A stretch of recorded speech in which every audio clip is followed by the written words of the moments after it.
शुक्रिया। एक नज़म पेश कर रही हूँ। लिखने बैठूं तो अमृता प्रीतम भी मैं, जुबान खोलूं तो लता मंगेशकर भी मैं, बहादुरी में झांसी की रानी रजिया सुल्तान भी मैं, खूबसूरती में हिमा मालिनी भी मैं। वाह वाह, बहुत खूब। शुक्रिया। काबिलियत में मैरी क्यूरी भी मैं, मर्दों की रहनुमाई करने वाली किरण बेदी भी मैं। वाह वाह वाह।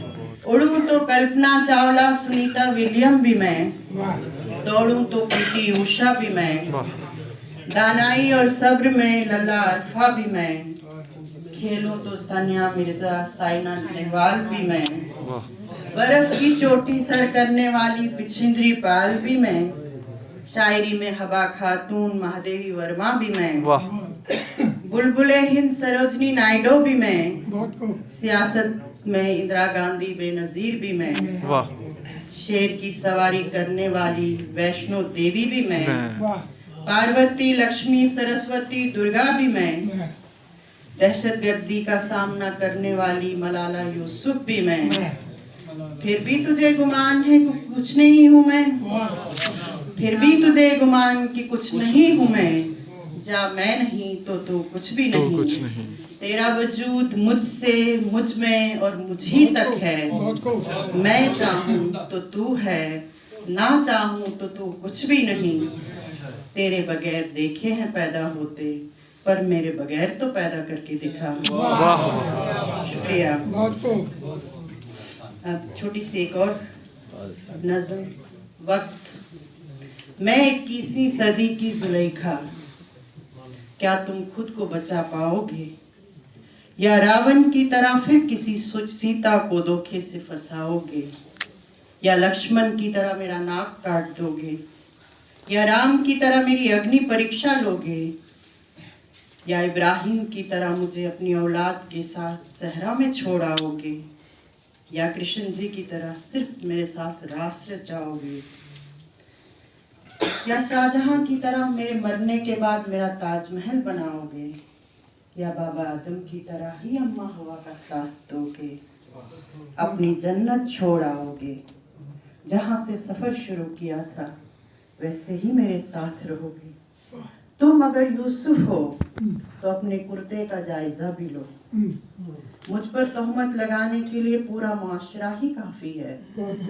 आज उस मरियम के पेट से पैदा हुआ ईसा पैदा होते ही अपने पैदा होने की गवाही भी नहीं दे सकता, और हाजरा के बेटे इस्माइल के पांव के नीचे से जमजम भी नहीं फूट सकता। मैं तो आज भी कोफा के मैदान में सर नंगा करके खुले आसमान के तले अपने आप पर और अपनों पर चीख चीख कर मातम कर रही हूँ। मैं दरियाए फरात के किनारे खुद अपना खीमा गाड़े वक्त के यजीद और उसकी फौज से पानी के चंद कतरों की तलबगार हूँ। शुक्रिया। यजीद से मुझे किसी भी कतरे की उम्मीद नहीं, क्योंकि खुलफाए वक्त ने मेरे प्याले में भी छेद कर रखा है और मेरे हाथों को भी बांध दिया है। शुक्रिया। और तुम्हारे उसूल, छोटी सी नज़म है। पहले मैं समझती थी मेरे कशकूल में छेद कर दिया गया है, मगर उम्र की सीढ़ियां चढ़ते चढ़ते अब एहसास हुआ है कि मेरे लिए कोई कशकूल कभी था ही नहीं, छेद होने का तो सवाल ही नहीं। मुझे तो अपनी रोटियां अपने हाथों से कमानी भी थी और इन्हीं हाथों से सेकने भी, फिर तुम्हारे मुंह में निवाले भी पहुंचाने थे। यही हाथ कसब कर करके बेकार लगने लगे हैं।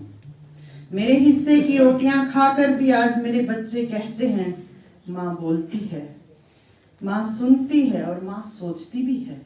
ये कैसी माँ है? इसे न बोलना चाहिए और ना ही सोचना चाहिए, सिर्फ दोनों हाथों से कमा कर लाना चाहिए और हमारे लिए पकाना चाहिए।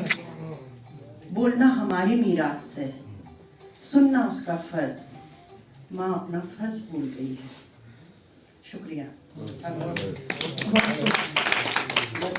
बहुत अगर एक गजल की इजाजत हो जल्दी से मैं सुनाती हूँ। कुछ लोग समझते हैं ना कि नज़म शायरी नहीं होती। नहीं, ऐसे कोई नहीं समझता। हाँ, सभी जानते हैं नज़म शुक्रिया। उभरेंगी सौ खामियां, रहेगी। उभरेंगी सौ खामियां इसमें उतर जाने के बाद, आईने को देखना एक दिन संवर जाने के बाद। उभरेंगी सौ खामियां इसमें उतर जाने के बाद, आईने को देखना एक दिन संवर जाने के बाद। जिंदगी में मुश्किलों के बाद हैं आसानियां, जिंदगी में मुश्किलों के बाद हैं आसानियां। राहतें पाता है दिल गम से गुजर जाने के बाद। जिंदगी हो वक्फ जिसकी दूसरों के वास्ते, जिंदगी हो वक्फ जिसकी दूसरों के वास्ते, जिंदा रहता है वही इंसान के मर जाने के बाद।